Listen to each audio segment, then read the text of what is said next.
I don't think growth has to be in the expense of your values. Never. And I will actually ask them to think about their values and go back why they started this journey. That's going to be their rock. They're going to have to go back to that thing that motivates them. Whatever emotion that makes them have, that's the emotion that's going to keep them going in a value-driven business. Meet Fatima Herrera, founder of Virtue Ally. Discover why leadership isn't about titles. It's about serving others, building community, and creating opportunities that change lives.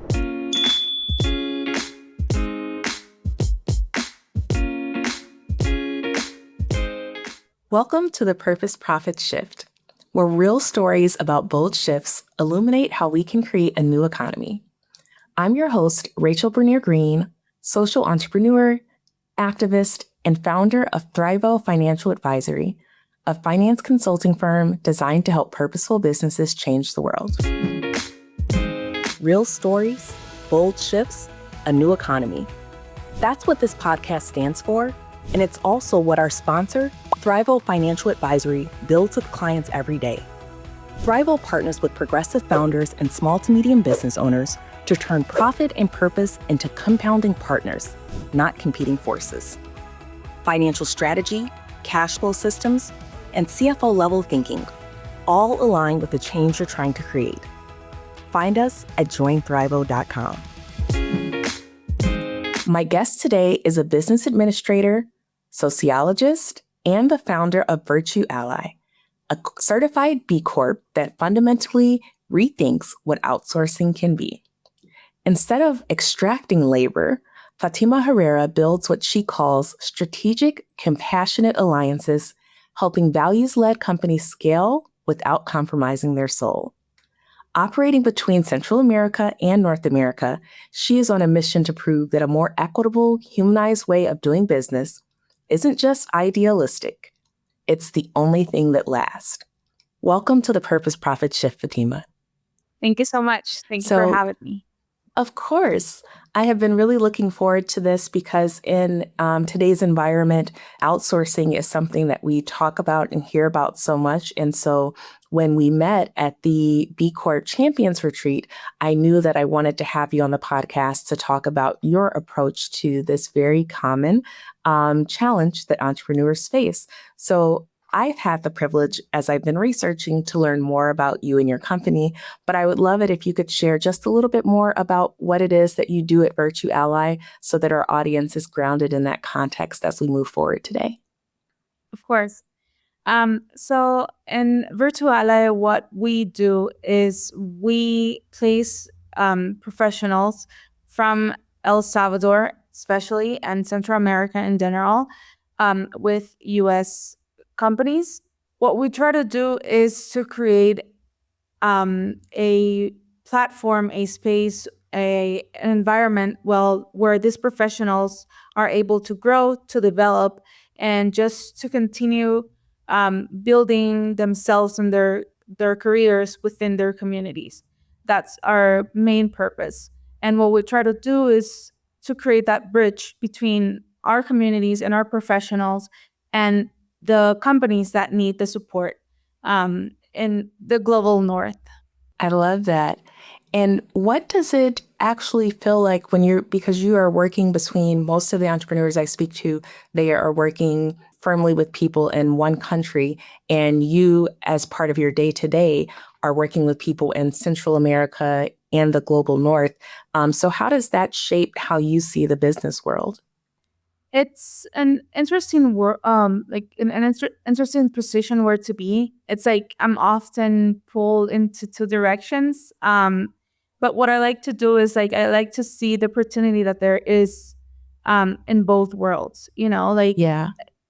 I see the necessities that there are in both worlds, and I also see the opportunities that can be obtained by putting together the two worlds. So I guess it's just, I have the opportunity to see how I can help both realities, basically. And I would love to know, just as you have that opportunity to kind of see the perspectives of both your clients and also the perspective of the community that you're serving and providing jobs to. But I'm curious how you arrived at this work. So can you tell me, before Virtue Alley, what was your professional world like? What did you do before founding this company?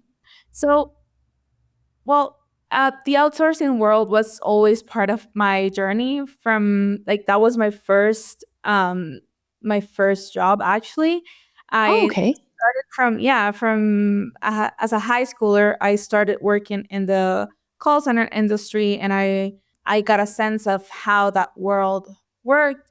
Um, I It helped me go through my college years, and it also taught me the harsh reality of what the Yeah. traditional outsourcing world looked like. And when I had my first degree, I was like, okay, I'm ready for a grown up job.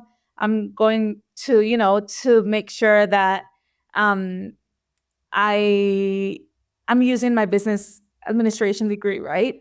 But the reality is that you go to a world where you are paid minimum wage, you start the Mm, corporate ladder, you start like all this. It's a very hard place where to be when you're earning double for answering calls, and then you have your degree and you're not getting paid a decent wage. So I had to go back to the outsourcing world. But in the meantime, I was able to be a project coordinator for entrepreneurs. And I think that really sparked. I've always had businesses. I sold jewelry through like college, or I had all this okay. like I sold pastry. Like I had all these small ventures. um, Hmm.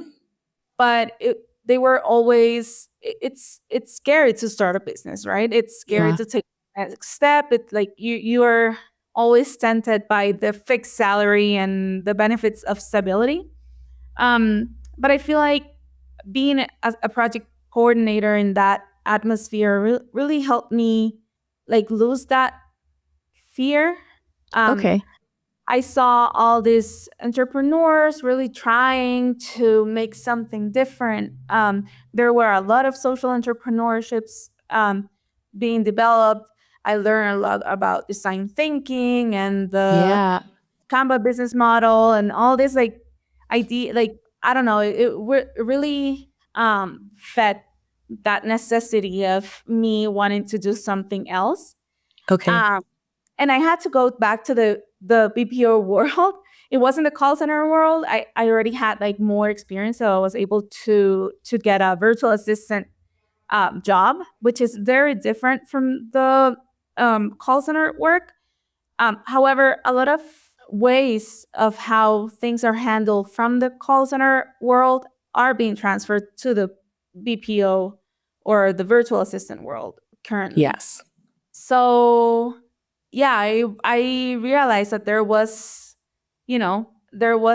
something that could be developed, and I had all this background of personal and professional experiences that helped me understand how the outsourcing world worked. I had the business administration knowledge. I had the project coordinator knowledge. So yeah, it all came together. I love that because it really paints a picture of not only how you identified the problem, but how you knew that traditional outsourcing was broken and that you were the person that was uniquely qualified to craft a solution because you'd seen this problem from so many different angles. And it really gave you a unique perspective and a unique experience that you could bring to the table and create a company that was unlike what a lot of your competitors were doing. It's only through experience that you can tell how bad the conditions can be. Yes. And I think that the sparks that happen when we have been in a tough environment, in an environment that's not ideal, that it really can light a fire under you to do things differently and to do things better. And I'm curious because you it sounds like you were kind of a repeat entrepreneur, that entrepreneurship was kind of something that kept calling to you in different ways. So when you actually started the company, what did the early days of Virtue Ally look like? And what was harder than you expected? The early days were just a lot of multitasking. As anyone starting a business knows, you do everything. And you do sales, you do operations, I even had clients at some point while I was also like building up the business. I was doing marketing, like I had I was on Canva trying to do my own posting. Anything that needed to be done, I was doing. Yes. But I think the hardest part is definitely the leadership portion of Mm-hmm. a business owner. Um, for me, I think being a business owner is intense therapy. Like, I would recommend anyone that's wanting to start a business to also go through therapy at the I same time. 100% echo that. Uh, because it will really, like your deepest fears come up, your biggest insecurities, Mm-hmm. the way you handle things, the way that you have been taught to handle things. Um, and if you want to be an intentional leader, if you want to actually do things in a different way, you have to question yourself a lot. You have to be prepared to be vulnerable. Yes. I think that's the hardest part, honestly. And it continues to be because at different stages, that way of being the one in charge changes, and the expectations change and obligations change. So it's a it's always a process, definitely. That is so true, so incredibly true. I think that every entrepreneur that's listening will resonate with uh, that fact. And this makes me curious because one of the things that's notable about Virtue Ally is that you actually are a certified B Corp. And so, how did you arrive at the conclusion that you wanted to pursue this certification? Because it is not a small lift at by any means, and you were already wearing so many hats in the business as you were just sharing. Yeah. For us, it was actually a confirmation that we weren't crazy, Mm, honestly. I love that. It was from the beginning. I knew how I wanted my business to be, and I knew what I wanted from it. And at the beginning, I didn't find my place. It was like a constant struggle of, convincing our clients, convincing the investor, convincing anyone that was part of the business that it could be done in a different light. Hmm. Um, and I feel like I even like lost, like it was like hope. Like I was already, it was because it's very draining to be in this constant Yeah. battle with, like reality against what you're trying to do and whatever. Yeah. And I feel like when the B Corp world was announced to me or was presented to me, I was like, oh, wait, like I don't have to fight against all of that. Yes. Like there's a reality where people actually care, like where businesses actually care, where I don't have to convince my clients that my employees are human, that they deserve a Right. good treatment, like that was for me, it was like a light at the end of the tunnel, honestly, because it always felt like a battle, and it finally felt like I have a space where I can be. Yeah. Yes. I really like how you phrase that because it reminds me of my first time in the B Corp space as well, where it was just like, oh, I have found my people, that I'm not the only one with the crazy idea that the status quo is broken and that we can meaningfully do something in a different way. And to be surrounded by people that share those thoughts and are actually living them in their daily business practices is so Mhm. refreshing. Yeah, definitely. So as you are, you're a woman leading a business rooted in equity and you're operating across multiple regions. And we talked a little bit about this as you were alluding to, all entrepreneurs need to go to therapy. But I Absolutely. know that there are moments when it just can feel like it is too much. And I know the B Corp movement has helped, but what are some ways that you would say that helped, other things that helped you to move through those hard times as you're building this business? Yeah. When I was thinking about this question, I remembered just recently I got a resignation letter from a person I know that started working with us, and then she said a lot of things that really felt like, it feels like, should I be here? Should I keep going? Am I the right person to be in this position? Should I let someone else take over? Like you start questioning yourself so much. But I also know, and I think that this is very important, which I think it's something that I constantly do, is talk to other female founders, Yes. because I feel like we understand the additional pressures that Yeah. we are encounter with. And one of them told me something like, you know, it's not only that they doubt us to be in that position, somehow they also want us to heal something deeper in them. You know, Hmm. we are more responsible to fix a systematic issue than just to be a boss, you Yeah. know? And so the expectations and the idealization of what we are supposed to do and how we're supposed to act, it's a lot higher. Uh, so what I try to do is to remember that the despair or the sense of just wanting to quit is what the system wants me to feel, because Yes. that's where I'm not doing any change, you know? Hmm. And also, which I don't know if it's too radical, I also think, would a white man be sitting here thinking and questioning so much of what they're doing? And I Yes. don't think so. So to me, it's like I'm questioning everything that I'm doing because I'm trying so hard to do it right. And I'm Yeah. never going to get it completely right, you know? Right. And it's That's okay. an impossible goal, right? And we can do great things without being perfect. Yeah. So it's like, you know what? I'm going to give myself some grace. And I Yes. if I can't make you happy, then I'm sorry. I'm sorry. I Yeah. can't, you know? So that's what I do. It's just I try to understand why I feel that way outside myself, knowing Hmm. that a lot of that it's social pressure and Right. expectations that are not mine. Yeah.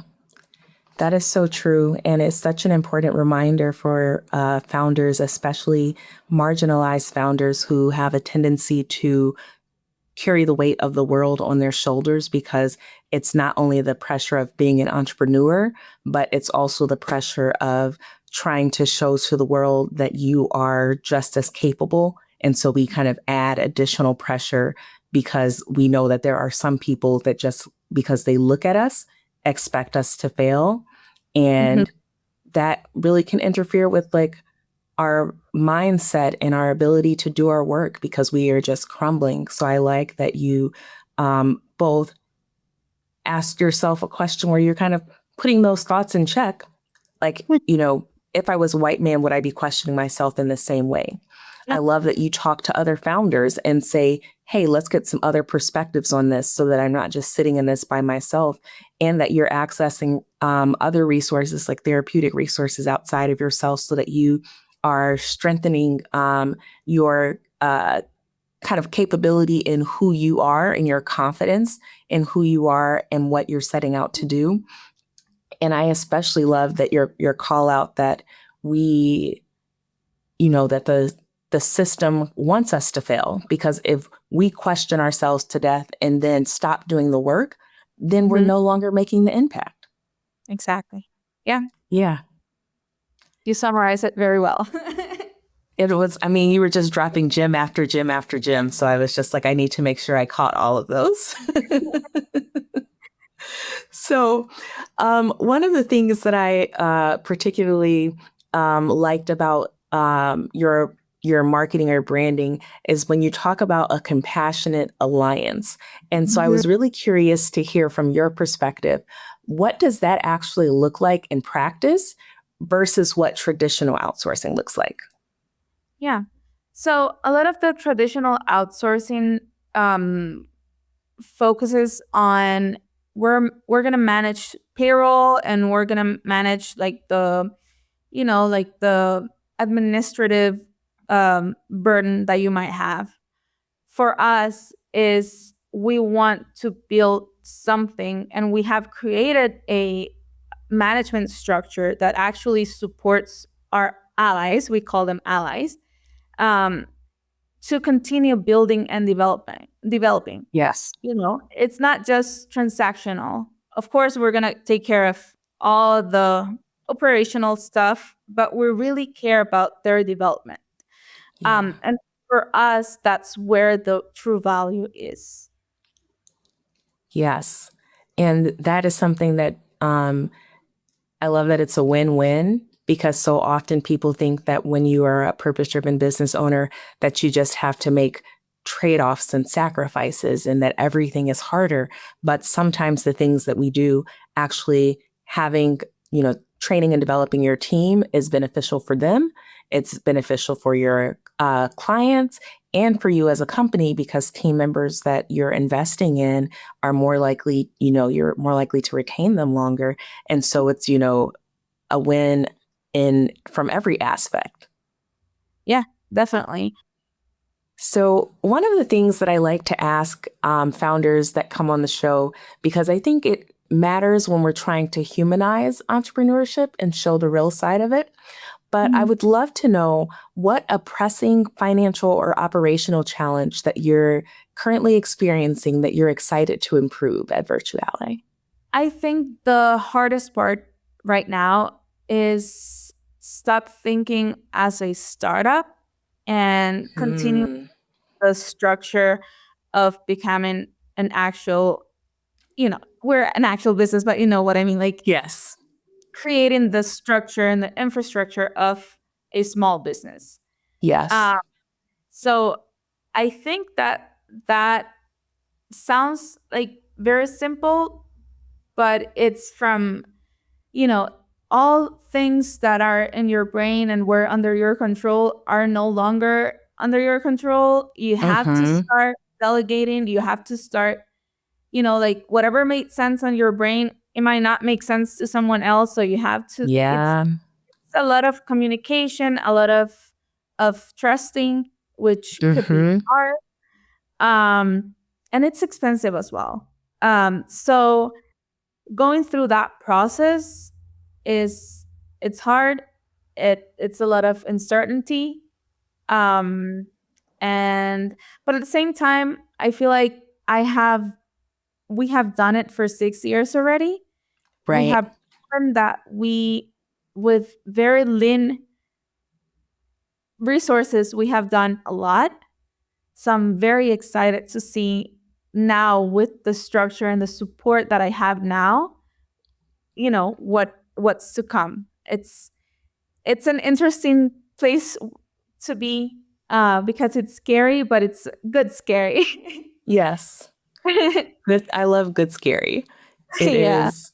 It takes a while to get used to it, but that's an excellent point. The kind of shift from solopreneur to firm owner and everything that comes along with it. It, like you said, it sounds easy, but it is definitely one of the most complicated things that I think that business owners have to do, making that transition mentally and then making it from an infrastructure perspective. Yeah, that's all. And so kind of once you have gone through and you've made some of those shifts, what does it actually mean in terms of how you show up. So how do things change for you and your team and your clients once you have, upgraded your infrastructure so that it's now at the firm level instead of the solopreneur level? Yeah. This is the very exciting part for me. Because I'm the visionary. I've always been. Yes. And it's just that, I've had to play every part in the business, but what I like to do is to continue building, and that's where I want to be. It's to continue building the impact, like the social impact part, sorry, of the business, and continue creating um all these um spaces where we can continue building our impact, our social impact. Mm-hmm. um that's where I see myself after all these changes. For my team, I think it will be a better sense of guidance, of autonomy, of just ownership of their work, Yeah. and that sense of pride also of what they're doing. So I think that will be very, very important for our business. And for our clients, I think it will be a more structure company, more secured company. It's not that we're not, but I feel like it will elevate our services and the way that we Yes. can support them. So, yeah. That is really exciting. And it was so fun for me to see just like how you light up when you talk about these things. If there's really ever a mark of an entrepreneur, it's that when they are talking about the vision for their company, that you can just see the kind of exuberance that kind of comes across when they're talking about those things. And speaking of growth, one of the other questions I had for you is I noted that you are expanding into Canada and that you are launching a dedicated impact and growth department. So, one of the things that comes just like the infrastructure piece with getting bigger is maintaining the culture that you've built. So, as the company grows, how do you make sure that the human centeredness doesn't get diluted? Yeah. Um, I think for us, the culture isn't negotiable. Yeah. Um, for us, it's ingrained in what we are and who we are. So the fact that the Department of Impact and Growth, which is the start of what I just said, um, is being built, it's exactly that. It's there to make sure that we don't lose that direction that we have. Um, and I think expanding our business will definitely always have that culture because that's just who we are. It's not an add on. It's just Yeah. what we're based on. Yeah, Yeah, it's one of those things that hire people based on, and that you build it into the training, and that it's just. I think that's one thing that divides people who are B Corps or who are just truly mission driven from people who are just giving mouth service to those values, because it is really truly integrated into everything we do and not just an afterthought or a nice thing that we say for marketing purposes. exactly. It's just that's the first thing that you're gonna think about. Like that's your direction. Is it Mhm. protecting your culture, your values, or your purpose? Then it does not. It's not worth it. Yeah. And one of the things that kind of brings up for me is because I think that I'm seeing this a lot in just stories from corporate America, that the global economy right now has a complicated relationship with labor Mhm. in all forms, with problematic outsourcing and with equity.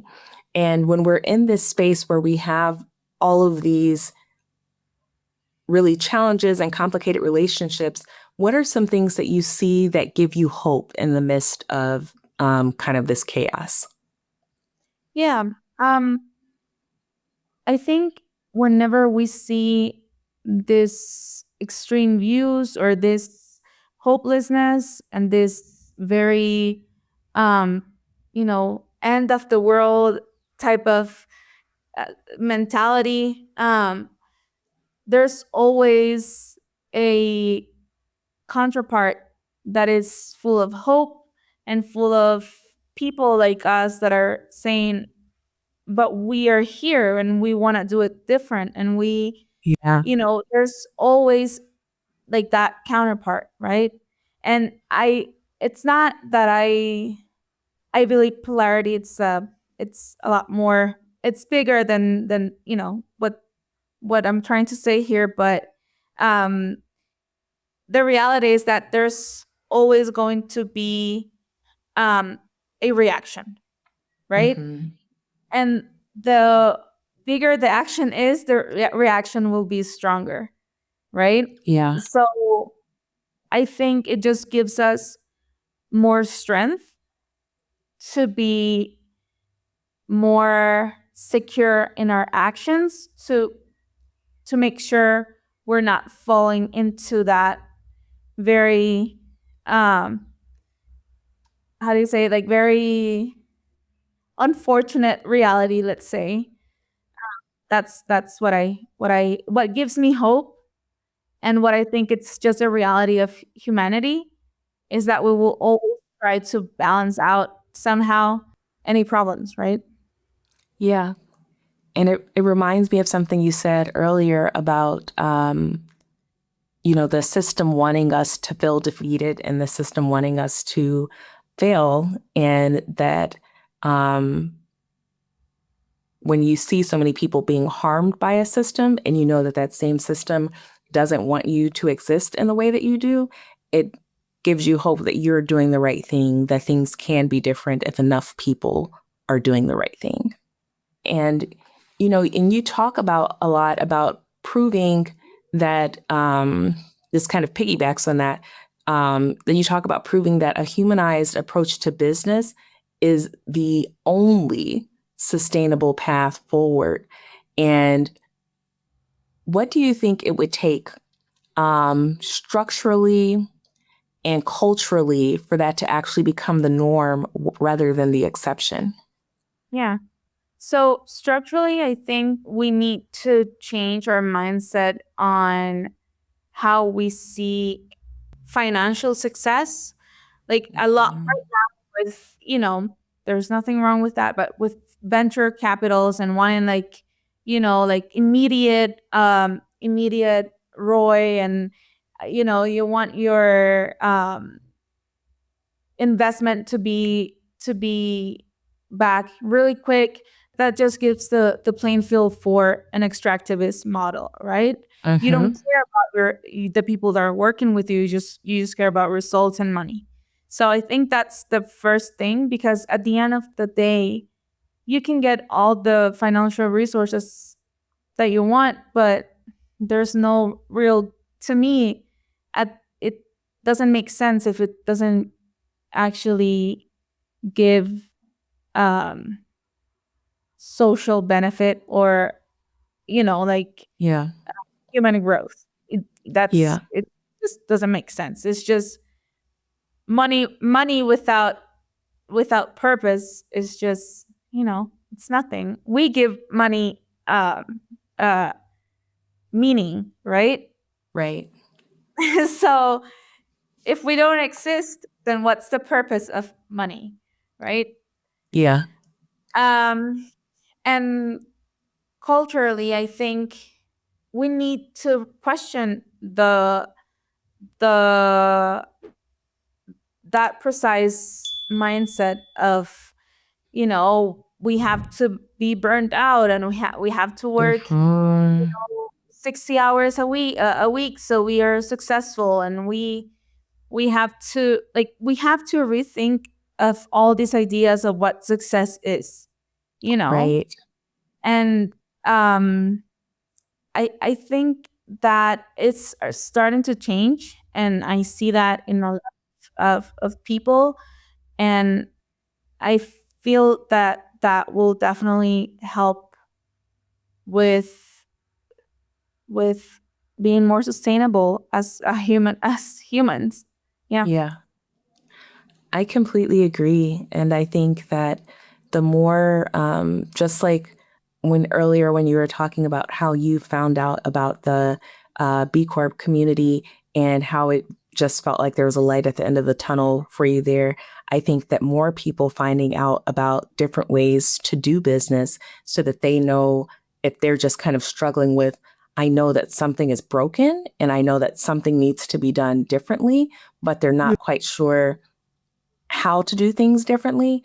I think the more people that know that you aren't alone in that, and that there are people out here that have designed everything from legal structures to certifications to communities to peer groups for purchasing. All kinds of support exist of people who are intentionally saying, enough, let's do things differently because this is not the best that we can do for the sake of, society, for the sake of the environment, for the sake of business as usual, that we have to do better. Yeah, definitely.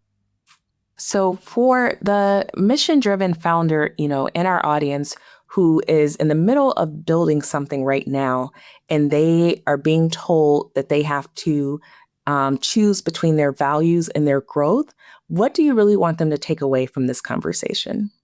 I will ask them to really think about what make them like begin this journey, right? Mm-hmm. I don't think growth has to be in the expense of your values. Never. And I will actually ask them to think about their values and go back why they started this journey.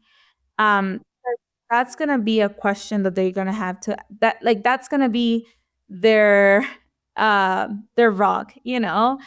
They're gonna have they're gonna have to go back to that thing that motivates them, like the or that gets them mad and like Yeah. whatever emotion that makes them have, that's the emotion that's going to keep them going in a value driven business, because it's not, Mm-hmm. and usually growth and scalability and success does not look the same as a traditional business would look like, because as how we've been saying, we are fighting against a lot of other realities or other factors that are not a reality in a traditional business. So yeah, I would eager them to just focus on their values and growth will come. Yeah. Yeah. That's such a great answer. So for the entrepreneurs who are listening, um, what's coming up for Virtue Ally that you want the audience to know more about, and where can people find you to learn more about your work and about working with you? Yeah. So as you mentioned, we are trying to expand to Canada. So if there are any Canadian businesses that are listening to us, please reach out. And in Canada and in the United States, we are ready to help you with any outsourcing necessities that you have.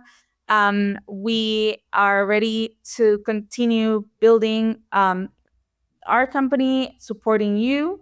And you can visit us at virtually.co. And also, if you want to connect via LinkedIn, I would love to hear more from you. And yeah, that's what I can say. That's great. And we will make sure that we will include your LinkedIn as well as the company website in the show notes for the podcast when it goes live so that people are able to find you easily.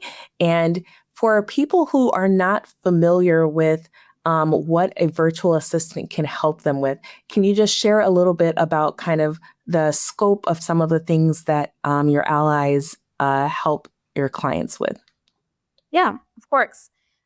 So if you've ever feel stuck with CRM management, or with getting too many emails, with not being able to manage your agenda or your meetings, or research, or anything that doesn't, like, that you have to do, but it's not actually your core value for your company and your services, Mm-hmm.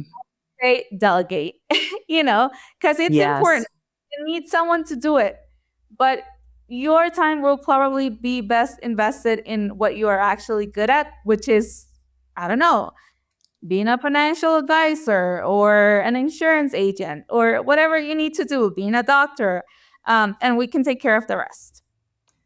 I absolutely love that answer, because that is definitely how I started using when I first started working with an outsourced team. It was like, help, I'm drowning. Here are all of the things on my plate that, like you said, are not the core value that I'm adding to the team, but they need to get done. And I'm drowning in those tasks. Like, please help me. And so I know that I am not alone in feeling that way, and that the way that you frame that will definitely speak to some entrepreneurs who hopefully will head your way to talk to you and the allies about how they can get some help getting their heads above water. Yeah, hopefully, and we will be more than happy to help them. And I wanted to thank you, Rachel, for such a lovely space. Again, this was a beautiful exercise for me, and I appreciate it so much. Oh, thank you. I am glad to hear that it is something that, you enjoyed. And this conversation is exactly why this podcast exists, so that we can have real, grounded, and genuinely hopeful conversations. So I appreciate you showing us what it looks like to build something that doesn't ask you to choose between doing good and doing well. And for all of our listeners, if today's episode resonated with you, we hope that you will share it with another founder who needs to hear it. Like Fatima said, you can connect with her on LinkedIn or on their website, and we would love for you to do so. And with that, we're going to sign off and see you next time. As always, if this conversation resonated with you, here's what you can do. Subscribe to The Purpose Profit Shift wherever you listen to podcasts. We've got episodes dropping regularly with more visionary founders and changemakers who are reshaping how business gets done. And if you found value in today's episode, leave us a rating and review.